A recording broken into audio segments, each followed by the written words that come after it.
I didn't raise my voice. I didn't argue. I just said no. I told my own son I couldn't co-sign his truck loan because I'm retired, living on a fixed pension, and barely keeping up with my own bills. I thought he'd understand, or at least respect it. But the look he gave me, it wasn't disappointment. It was something colder, like I had just failed him in a way he wouldn't forget. And then his wife stepped in, calm, controlled. But every word she said cut deeper than shouting ever could. What got to me most wasn't even her tone. It was my son standing right there, saying nothing, letting it happen. That's when I started to feel it. This wasn't about a loan anymore. And I had a sinking feeling I was about to lose a lot more than just their approval. We were sitting in my little kitchen in Davenport, Iowa. The same kitchen where Michael used to eat cereal before school, with his hair sticking up and his shoelaces untied. Back then, he was all knees and elbows, always asking questions, always needing one more hug before bedtime. I raised him mostly alone after his mother, Susan, left when he was 12. I worked 31 years at the power company, took every overtime shift I could, and never once let that boy go without shoes, winter coats, or a birthday cake. So when he came over that Thursday evening with Karen, his wife, I wanted to believe it was just a visit. I even put coffee on. But he had papers folded in his back pocket, and she had that tight little smile she wore when she already knew how the conversation was supposed to end. "It's not like we're asking for money, Dad," Michael said. Karen leaned forward and touched his arm, like she was calming him down from something I had done. "We're asking for family support," she said. "There's a difference." The truck was almost $70,000. A brand new diesel pickup with leather seats and payments bigger than my property tax. Michael said he needed it for work, though he already had a running truck in his driveway. I asked why Karen's father couldn't co-sign. Her face changed then. Not much, but enough. "My parents believe in us," she said. "They just think your father should want to help his own son." I felt heat rise in my neck. Michael looked down at the table. He didn't correct her. Didn't say, "Dad has done enough." Didn't say, "Karen, stop." He just stared at those papers like my name was already signed. I told them again I couldn't do it. Karen stood first. She picked up her purse slowly and said, "Well, Michael, now we know where we stand." Then she looked around my kitchen at the old cabinets, the worn linoleum, the pill bottles beside the napkin holder. "I hope pride keeps you company," she said. Michael followed her to the door without looking back. But before he stepped outside, he turned and said something I had never heard from him before. "You're going to regret making us choose, Dad." I didn't sleep that night. Not really. I lay there in the dark, staring at the ceiling fan turning slow and steady, listening to every creak this old house made like it was trying to remind me I was still here, still holding everything together the only way I knew how. Michael had never spoken to me like that, not once in his whole life. The next morning, I made coffee the same way I always did. 2 scoops, a little too strong, the way I liked it since back when I worked early shifts. I sat at the table and waited for the anger to hit me, or the guilt, something loud and clear. But what came instead was quieter. It was a memory. Michael at 16, standing in this same kitchen, asking if he could borrow the car. He'd been nervous then, shifting his weight, trying to sound grown. I remember handing him the keys and saying, "Take care of it." And he nodded like it meant something, like my trust mattered. Somewhere along the way, that boy disappeared. By noon, my phone started ringing. First it was Michael. I let it go to voicemail, then again and again. By the 4th call, a message came through. "Dad, we need to talk. This isn't how family handles things." I stared at that message for a long time, not because I didn't understand it, but because I understood it too well. That word, family. It sounded different now, like it came with conditions I hadn't agreed to. Around 2 in the afternoon, Karen called. I almost didn't answer, but something in me said I should hear it straight.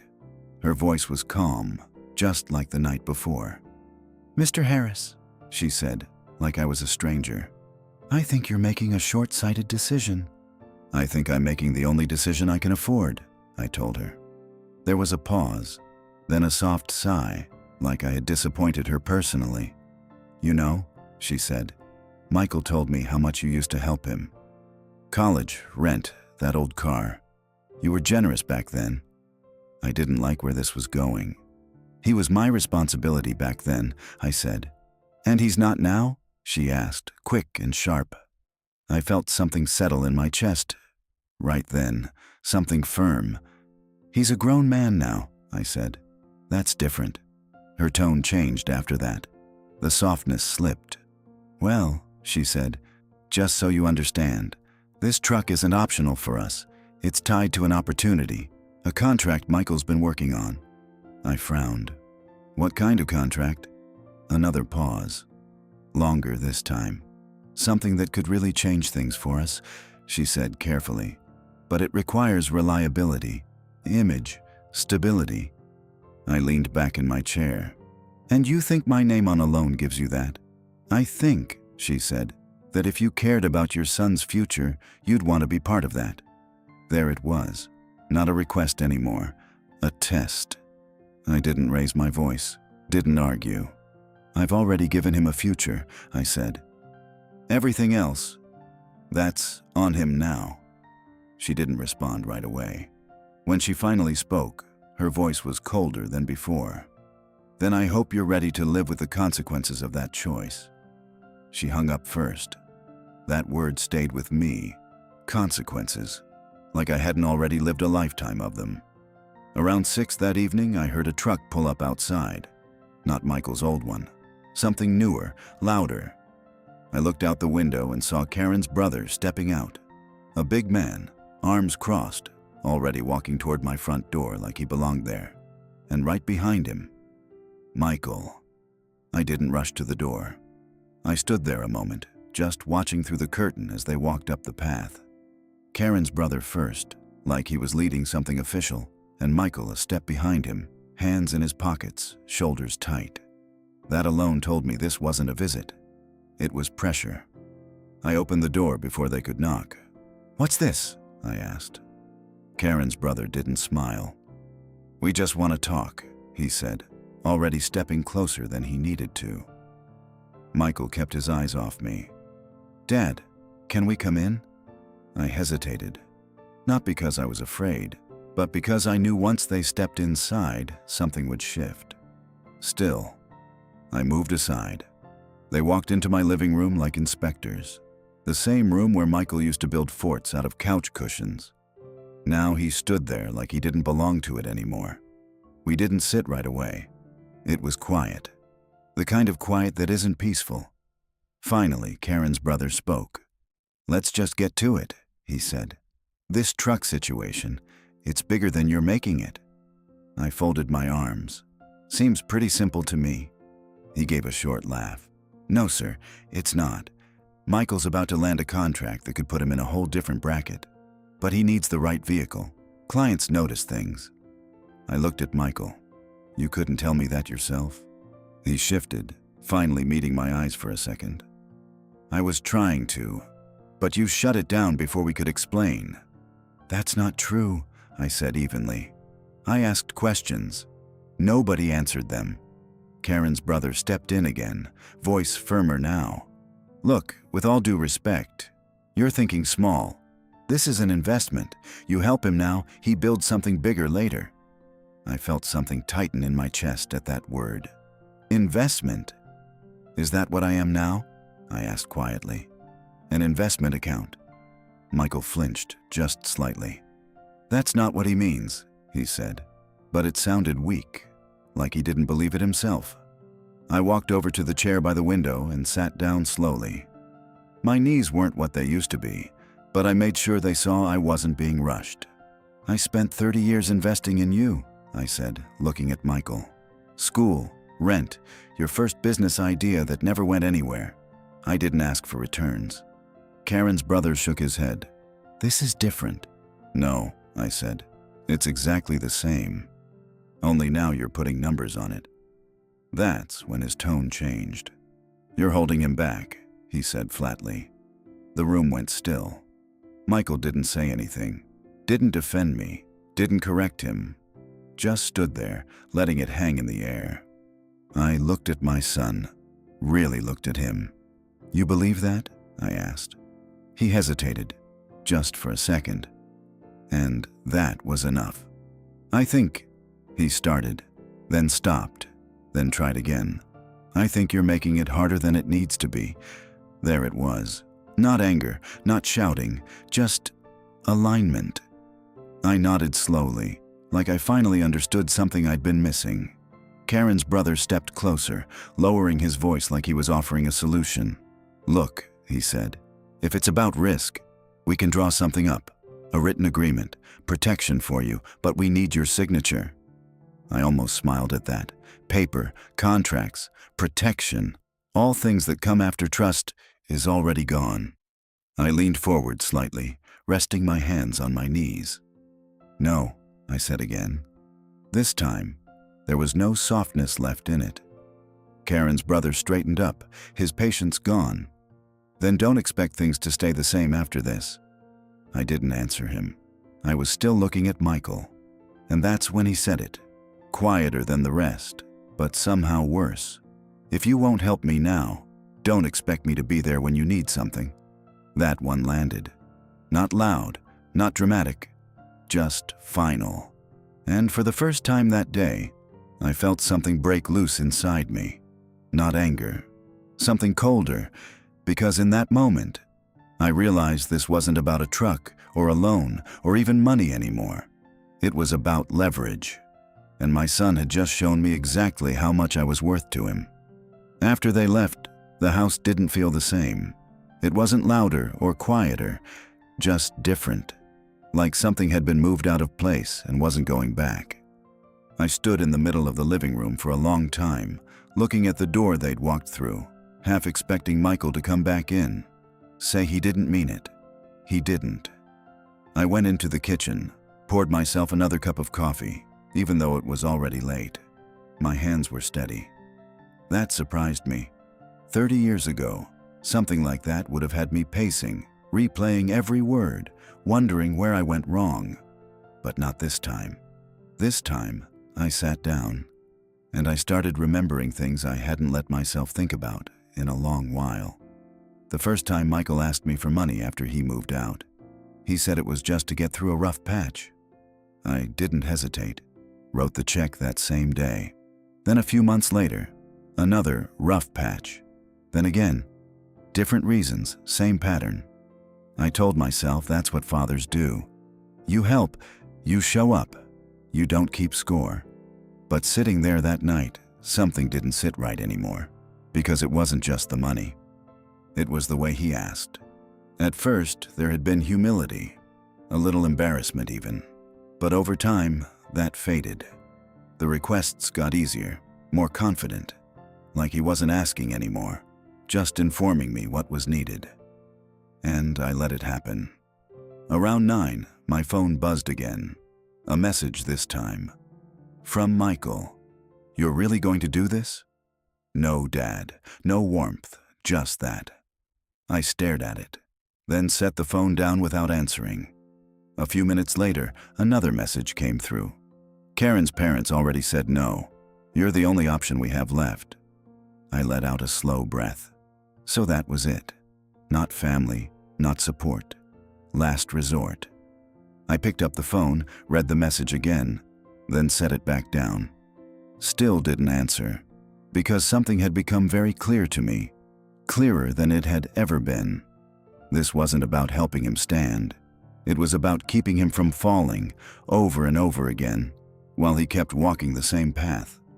Around 10, there was a knock at the door. Not loud, not aggressive. I wasn't expecting anyone, but I knew who it might be. When I opened it, Karen was standing there alone. No smile this time, no calm tone, just a tight face, and eyes that had lost all pretense. "Can I come in?" she asked. I hesitated, then stepped aside. She walked in slowly, taking in the room like she was measuring something. "We need to talk without Michael," she said. I didn't sit this time. Neither did she. What is it? I asked. She crossed her arms, studying me for a moment. You're making a mistake, she said. And I don't think you understand how serious this is. I understand enough, I replied. She shook her head. No, you don't. That truck isn't just a want. It's tied to a contract, a deal that's already in motion. I felt my chest tighten slightly. What kind of deal? I asked again. This time, she didn't dodge it. Michael's been working with a company out of Des Moines, she said. Private hauling contracts, construction equipment, materials, good money, but they require newer vehicles, insurance standards, appearances. I nodded slowly. And he can't qualify on his own. No, she said plainly. Not with his credit. That didn't surprise me as much as it should have. But here's the part you're not seeing, she continued, stepping a little closer. If this falls through, it's not just about missing an opportunity. I looked at her.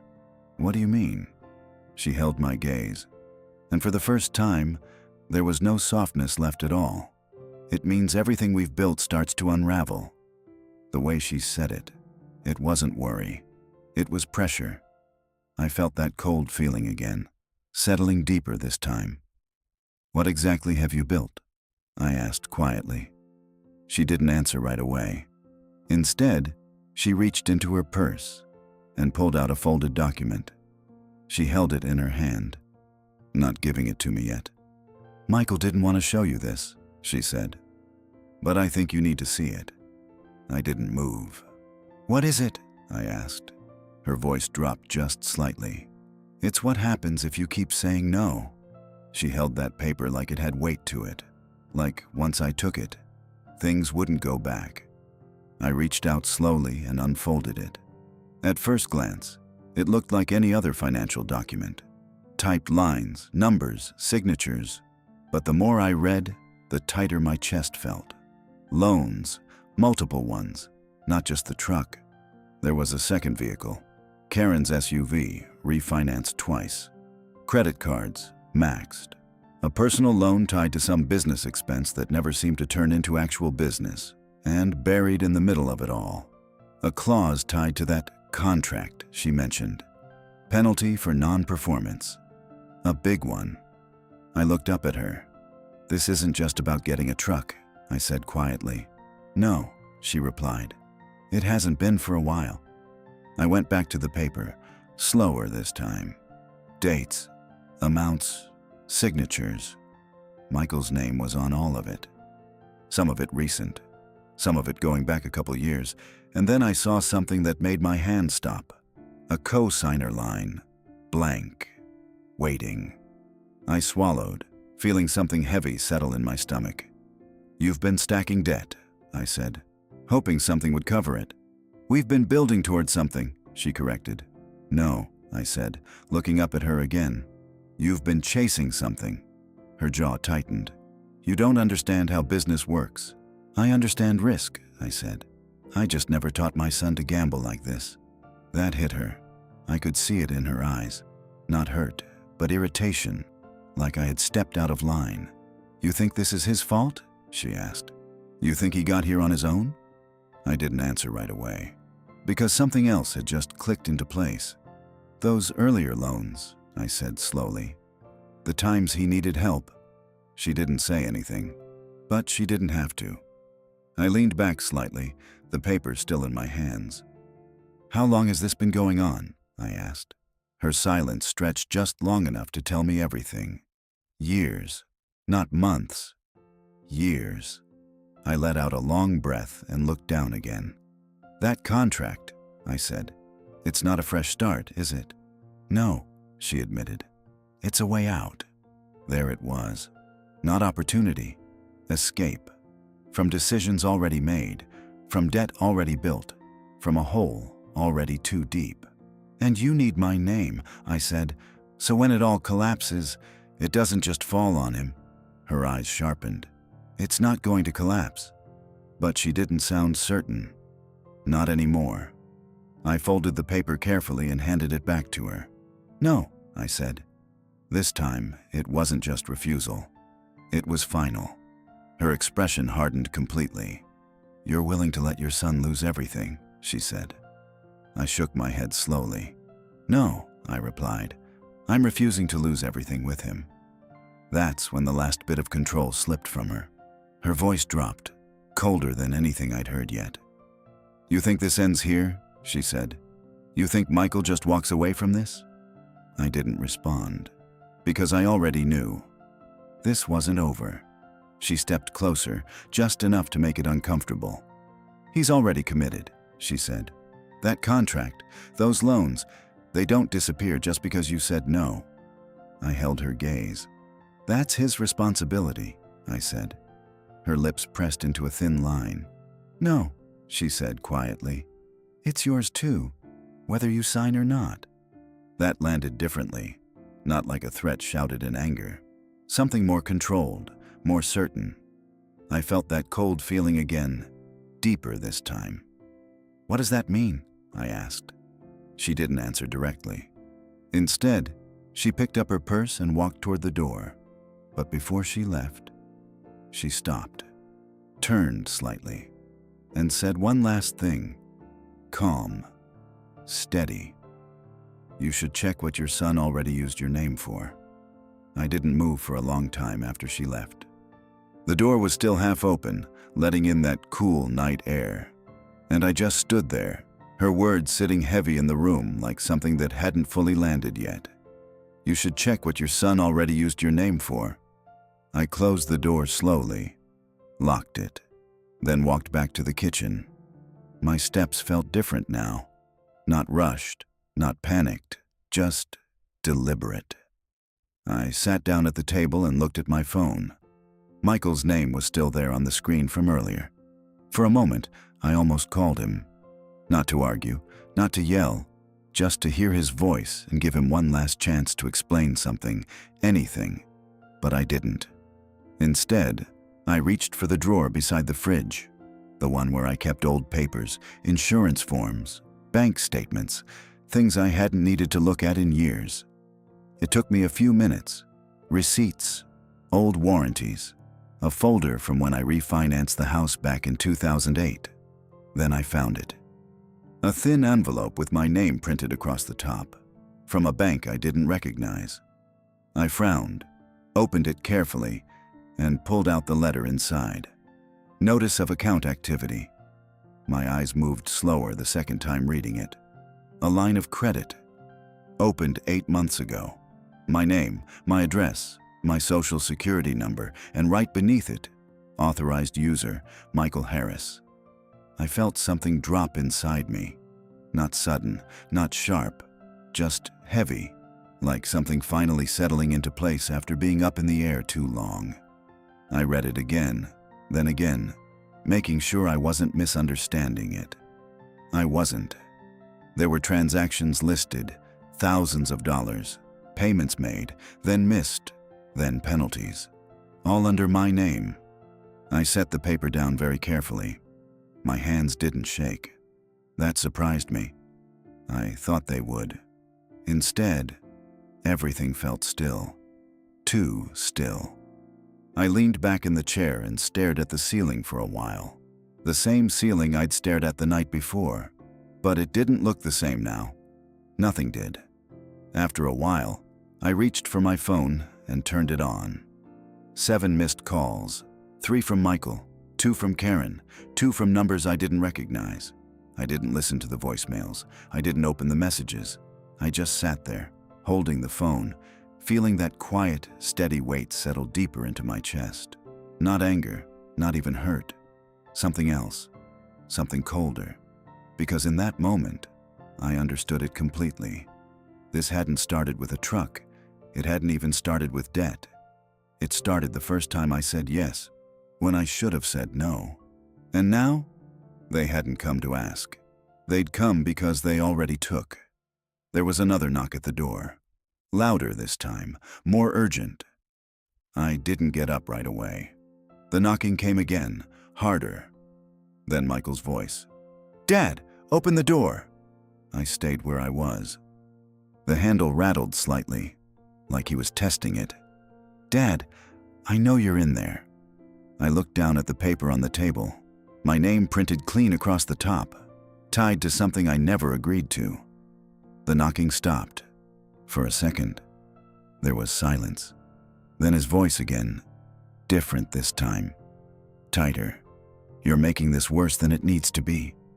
I finally stood up, walked slowly to the door, rested my hand on the lock, and, for a moment, I almost opened it. But I didn't, because something in me knew.